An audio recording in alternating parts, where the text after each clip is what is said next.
My name is Michael. I'm with ABM. So today we're going to concentrate on tension adjustments. These are the basic tools you'll always want to have when you're working on the machine. A flashlight, Harbor Freight, usually you get them for free, but sometimes they're $2. Good screwdriver. I like a screwdriver with a tool hanging slot.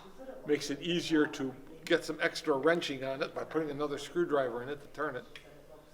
A little screwdriver in case you need it. And if it's a newer machine, a 4mm Allen wrench. Things comprised of tension. So what's tension about? The bobbin case, tension assembly, and this is a pro tension, very nice, and the pre-tension assembly. These items comprise the basic tension. This is the bobbin case, and this bobbin case is in need of adjustment, badly in need of adjustment. A bobbin case, if you put it in your hand flat with the red shell up, you should be able to take your finger and push it down below the top edge to make sure that the flanges didn't get expanded. And when you take your finger off, it's supposed to rise up. This one does not rise up, which means you have no backlash control. A backlash control is usually easy to spot when you're having thread breakage issues, because when the thread breaks, it snaps up all the way up to the top, usually around the take-up assembly, and sometimes even past that. And the reason it does that is because the thread, it gets tangled in the bobbin because of backlashing, and it can't pull the thread out, so when the top thread goes around to pull up the bobbin thread, it gets caught and it can't pull it up, so it snaps like a rubber band that pops up to the top. So you're always suspicious. If the thread doesn't break somewhere in this area, but ends up way up here, it got caught, and this is one of the places it'll get caught.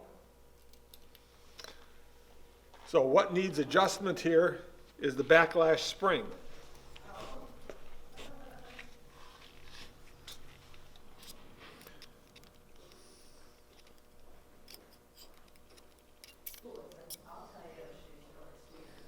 Well, the backlash spring, to go back in, has 2 ears on this edge, 2 ears on this edge, but the ears on this edge are narrow, close together, and the ears on this side are wide apart. It's only going to go in one way. So what we have to do is bend this up a little bit. This is a typical thing that you'll have to do every once in a while, because when you push the red shell in, it flattens the spring, and after a bunch of pushes, you end up with a flat spring, and then you got to go bend it up a little bit.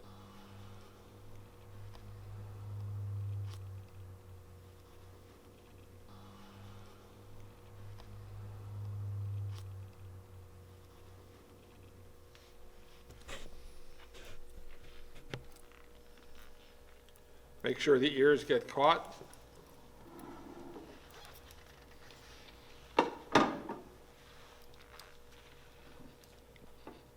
That's up a little bit, but it's not up evenly.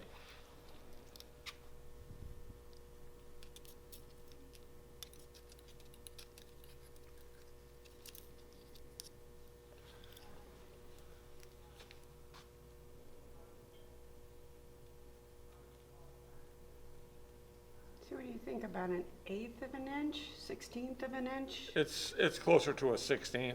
Okay. There's a service bulletin that you can get that talks about this. And then those little ears fit into some slots? Yep. There's a slot right there. Okay.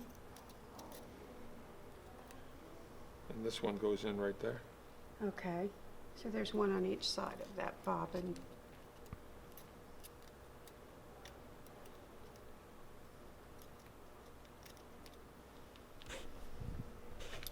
And you're using your little screwdriver to push that back into place, I see. That's probably a hair too high, but I would rather have it a hair too high than not up at all. So that's not too bad. Yeah. And remember that when you press it down a few times, it'll settle in nicely. And that's pretty good right there. So it's sticking out a little bit is the way it should be. Yes, because the way the drag spring works, people, quilters think that it's the spring rubbing on the back side, but it's not. the spring pushes the bobbin out, and the bobbin drags against the back of the hook. That's how the braking works. And when it's spinning, this wants to naturally fly out against the back of the hook where it does its rubbing. So the braking isn't here, it's actually on this side. So if in fact you can't push it up, you're not going to get any braking at all. And so that's probably what this little bit of wear is here from the Yeah, braking. or it could be it's spinning on the other side when you put it on. There'll always be some marks. Uh-huh. Okay. So the other thing that you need to do is the tension. I'll show you how to set the tension. It's the bigger screw, not the small screw. It's this one here that'll set the tension on the bobbin. And the other thing to keep in mind is, and you'll see this a lot as the red bobbins get older, as you wind them up, the bobbin side will expand out. But once the bobbin side gets even with the top edge here, it's no longer usable. Okay. So, and it just happens automatically when you're winding bobbins. You wind the bobbins really tight as it gets away from the core and gets up towards the outer diameter. It expands outward and pushes the aluminum out, so the shell will eventually bend out, flare out. And when it flares out and it's no longer has a nice even edge where you can see the bobbin cases above it, then you have to replace it. I usually recommend replacing them once a year. So once a year? Yeah, once a year, Okay. assuming you're a regular quilter. If you're quilting like every day or every other day, Uh-huh. once a year, once every year and a half, you want to change bobbins. Even if they seem okay, because the sides start to wear as you saw, and then they continue to flare out a little bit, and then they don't work as well anymore.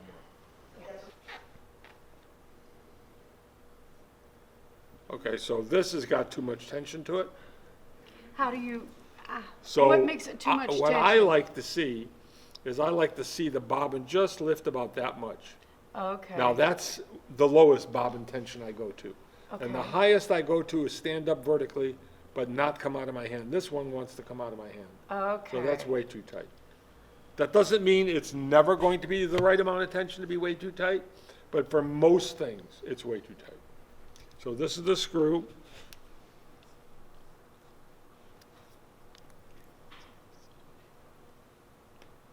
There you go. Not quite. So remember, everybody, lefty-loosey, righty-tighty. And you're only turning it just a hair. Yeah, it quarter looks turn. like. Okay.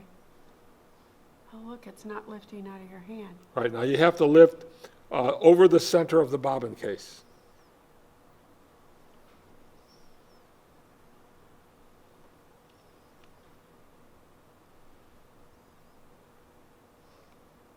And the red shell is turning. So that's pretty good right there. Okay.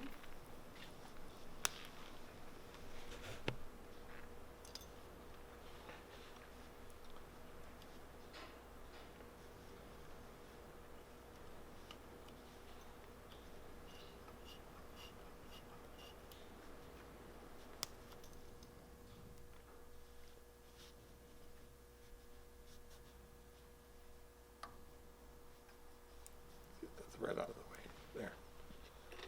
There. We're going to take this tension assembly apart and put it back together again, and I'll show you some of the things that happen when people do that. Quilters.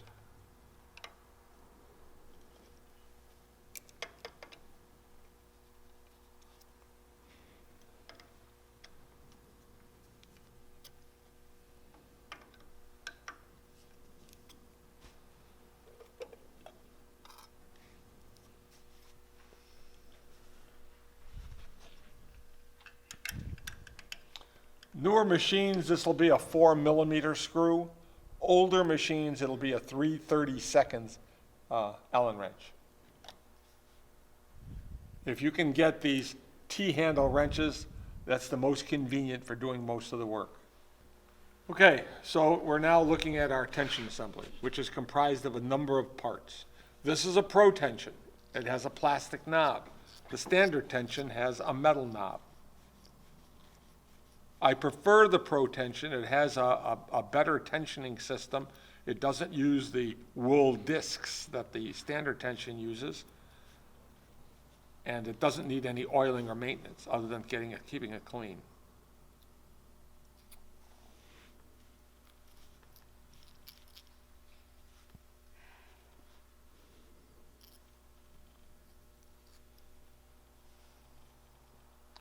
I'm going to take this thing completely apart. This is the screw in the back that holds the stud. And then to get the check spring out, you just push on the U-shaped hook and push it out, spring loaded. Okay, so there are your components laid out. To put it back together again, you put the spring in first. Hook the spring through the slot and just keep pushing until you can push the spring in. Now the spring, let me take it back out again. The spring has a little tang on the end. Big deal, this tang. A lot of times this tang will break off, so you'll lose your check spring ability. Can you see that in the viewfinder? Okay. So that tang has to go inside this groove. And when it goes inside the groove, see it? Then it's locked to the tension so that when you turn it, you'll twist and tighten the spring. So we'll put it back inside again. Okay? Now you line up where the tang is by looking. You line up the slot where it is on the body. And you kind of try to get the two to go together. When they go together, it will lock in.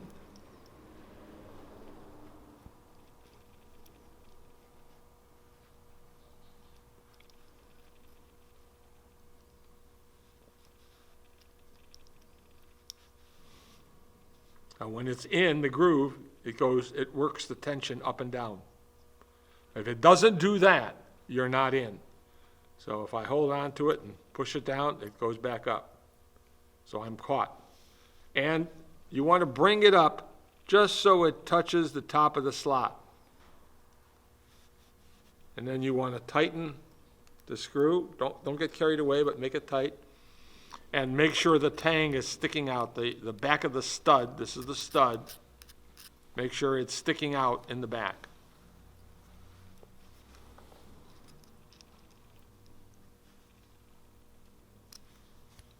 Now the reason that screw is so tiny, and you use a tiny screwdriver, is so that you can't over-tighten it.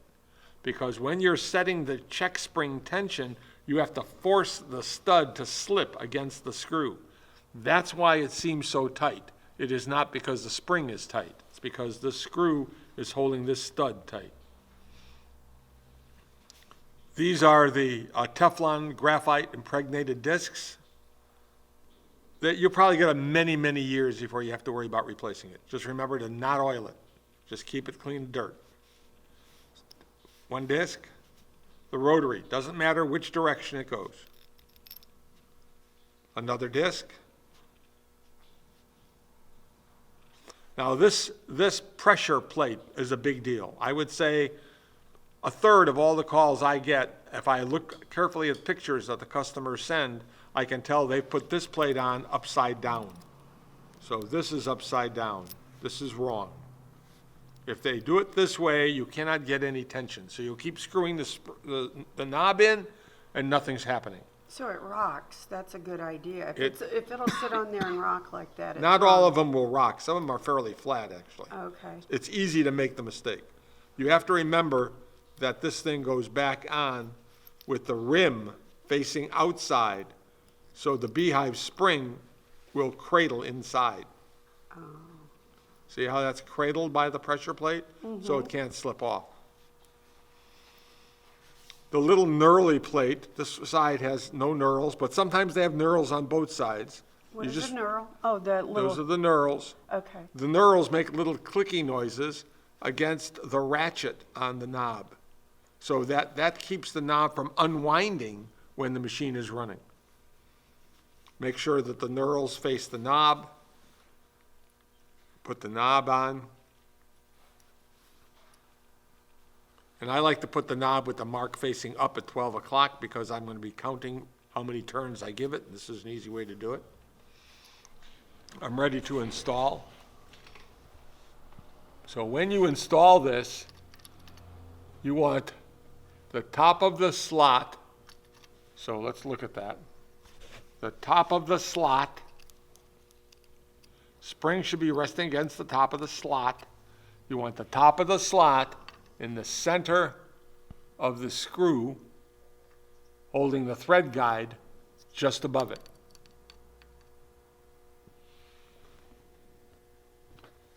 And then you want it, shoot this side. You want to get the slot sticking out slightly from the face of the machine so the check spring doesn't drag. You want this tight, but not crazy tight.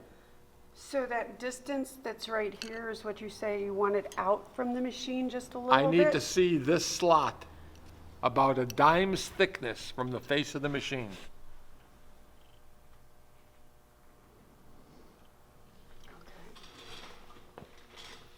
Now, I usually like to set this knob, the pre-tension knob, flush with the center screw and the mark at 12 o'clock. That mark at 12 o'clock.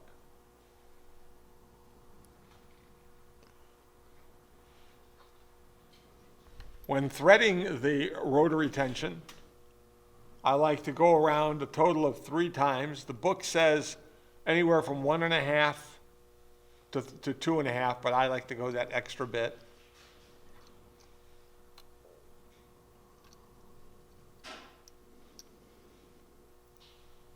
Is that 3?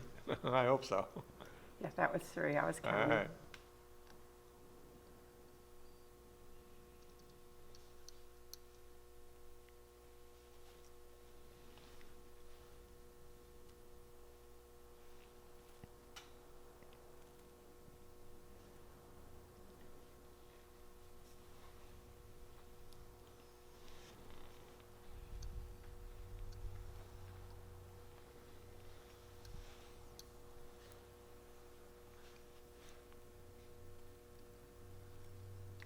So we want to thread the machine up now, and we're going to preset the tension. So when I'm ready to start, I normally like to make sure that that check spring pulls down a little bit. So, because otherwise you don't know really where it's set. Okay, that's a little bit too much. See how the check spring is rising up? Mm-hmm. Now it's at the top of the slot. Okay. And you see it's not pulling down, which is Uh-huh. what we want. Maybe pulling down a little bit, so I'm going to give it another 5 minutes. Okay, that's good. And now that's the way you start. The rotary disc is completely loose. The check spring is just tight enough to keep it from pulling down with the tension from the pre-tension. Now what you want to do is go in full turn increments. So 1, nothing. 2, nothing. 3, nothing. 4, now it's starting to pull down. No partial turns. 5, and that's it. So this is your starting stitch. Well, what we have done is we have balanced the check spring to the tension. What most quilters don't understand is that this is a marriage between these two. The purpose of the tension is to give enough back tension to cause the check spring to activate and come down. The check spring must always go down a little bit below the top of the thread guide and back up to its starting position, which we call 11 o'clock. This lower position we call 9 o'clock. Neither is 11 o'clock and neither is 9 o'clock. They are what they are because we say they are. So this is 9 and that's 11. It must always full stroke. This is your starting position. You may or may not get good stitches. Most of the time you're going to have to adjust from here. But when you adjust, you're always going to adjust check spring and tension together because we're tightening. And the purpose of making use of the check spring in this manner is to reduce the amount of tension that you have that stresses the thread. So tension stresses the thread. You know, if you crank this way up, the thread's going to break. So the object is to crank this as little as possible, yet still pull up the stitch. You cannot pull up the stitch if the check spring's not working. So if you're finding that you've got this screwed all the way in and you still can't get the thread pulled up from the bottom, it's because your check spring has no Zorch. So you have to go back and adjust it and reset it, because there's a method to all of this.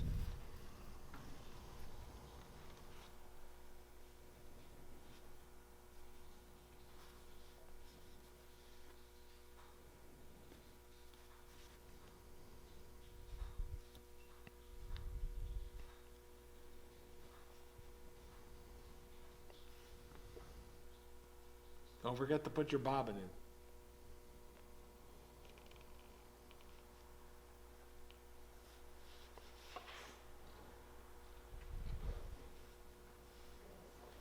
Ooh, I can still see the eye of the needle.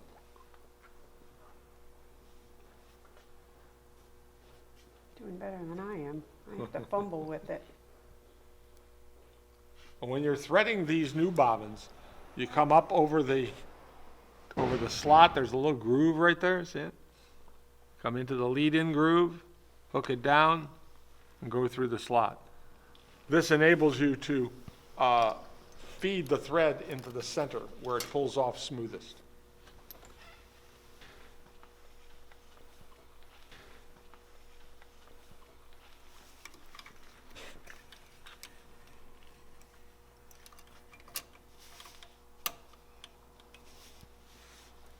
So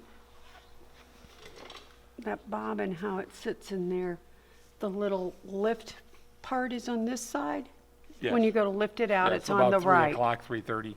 Okay, That's the newer one. The older ones are around 4:30. They're down here. okay. Newer ones are straight across. So the lift off is on this side. You It's get your always, nail it's always under. on this side. Okay. Right. For new people like me, that's good to know.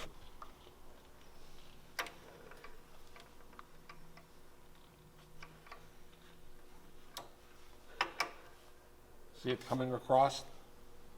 Mm-hmm. That's your thread. It's going to pick up the bottom thread.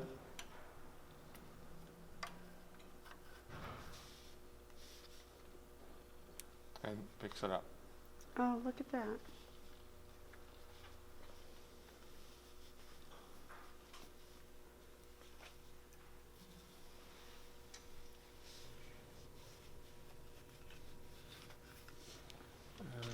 This is on. Okay.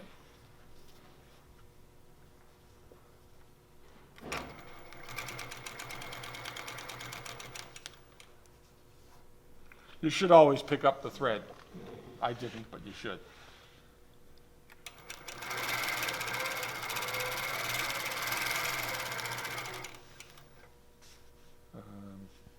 Let's go to the edge.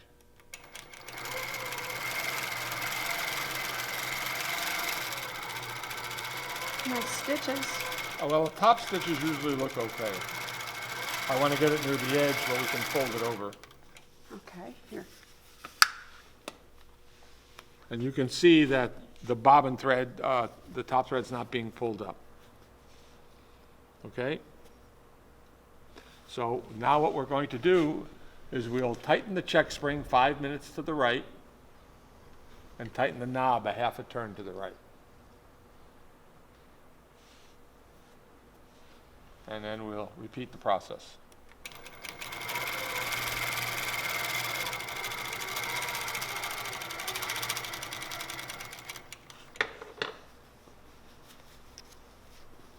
Okay, you can see it's being pulled up a little bit better, but it's still there. When you say pulled up, The pink, the top thread is still showing on the bottom. oh, and it needs to be hidden. Yes. Okay. So again, we repeat the process. 5 minutes on the check spring. Half a turn of the knob. And you went, okay.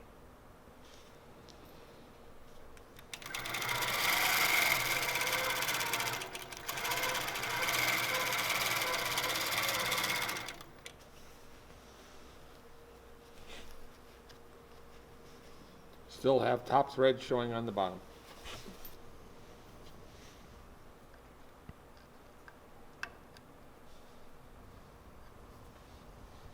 Five minutes and half a turn? Okay.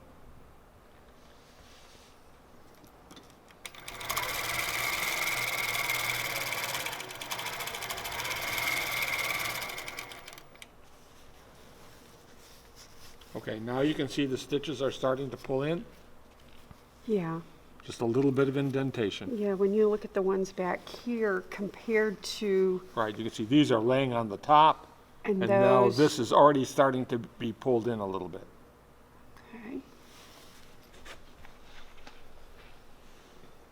Another 5 minutes on the check spring.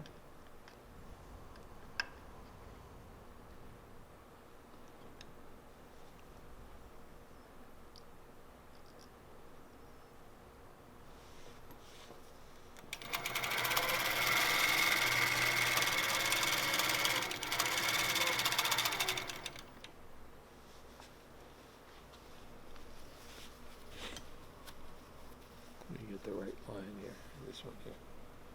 All right, that's almost getting there, but we have just a little touch still showing. Okay. There's a little touch there, there's a little touch there. So, again, we would repeat the process.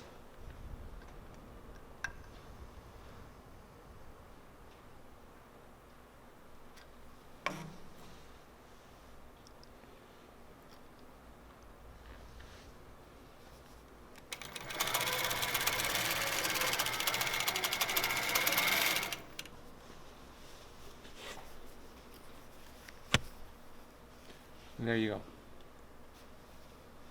Yep. Yeah, when you look at what this was You to can see the begin difference. with, and then look at what it is now, look at the difference in the two.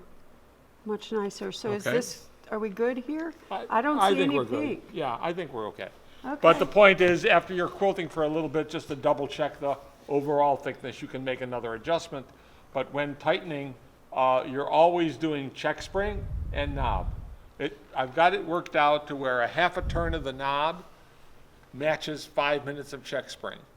Now, sometimes you may have to vary that, but you never go more than 5 minutes under any circumstances on the check spring, and anywhere from a quarter turn to a half a turn on the knob. Don't adjust the check spring without also including an adjustment on the tension.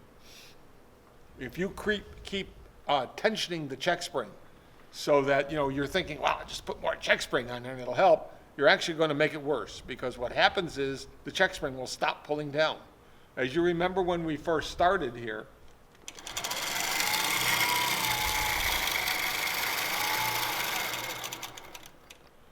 the check spring didn't pull down at all until we put tension on. So you can't increase the check spring without correspondingly doing something to the tension to try to keep it matched. Now, that's when you're adding tension. When you're taking tension off, it's not quite the same. When you take tension off, the first thing you want to do is take off 5 minutes on the check spring by turning to the left. Lefty-loosey. Do some sewing. The check spring is lighter now, so a lighter check spring has already too much tension, so won't have a problem with the check spring activating. And sometimes that fixes your issue. If it doesn't, then you take off a half a turn to a full turn on the full half turn on the knob. So check spring first, then knob. Check spring first, then knob when lightening. Check spring and knob together when tightening. Okay. Okay? Anybody Okay. got questions? That looked really good. I like the way you laid the parts out so you understand how to put them back together. To remember to just lay them out in a row as you take them apart. I think that was something that would help me. Okay. Well, thank you. Okay.